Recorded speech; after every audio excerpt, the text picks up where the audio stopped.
Malachi chapter 3 is not talking to you. Malachi chapter 3 is talking to the Levites, and you're not a Levite, so forget Malachi 3. So don't worry about Malachi 3. So the question is it good to pay? Is it good to give tithe? Well, tithe is tenth. Tenth, that's all. Tenth. That means if I have 100 naira, 10 naira is tithe. And if you do better, once it's more than 10%, it is no more tithe.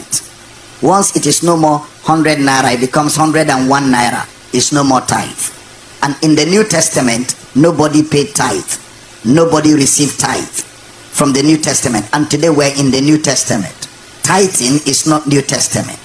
But you are free to give your church 10%. But you're not paying for anything. And there is no blessing for tithing. No blessing. Don't let anybody deceive you. There is no blessing for tithing. And if you don't pay tithe, there is no cost. No blessing for and no cost for not. Tithing is no more New Testament. So what do you do in the New Testament? From the book of Acts, people that had lands and houses sold and brought everything. They supported God with generosity. Jesus never paid tithe. Jesus never received tithe. Peter never paid tithe. Peter never received tithe, or Paul. The apostles never paid tithe. They never received tithe. But they taught generosity. So the New Testament is a testament of generosity. God loves a cheerful giver.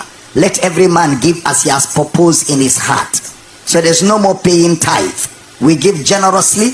We support the work of God. That's the New Testament. I'm a pastor. If anybody should defend tithe, it's pastors. But I cannot defend lies. There's no more tithe in the New Testament. But for full teaching, I have about 17 hours of teaching on tithe from Genesis to Revelation. It's free on YouTube.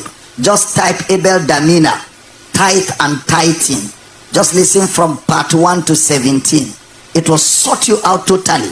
And the next time a pastor insists you must pay tithe, tell him, Pastor, there are 3 tithes in the Bible. Which of them am I paying? You'll be surprised that your pastor doesn't know the 3 tithes. So there's no tithe in the New Testament.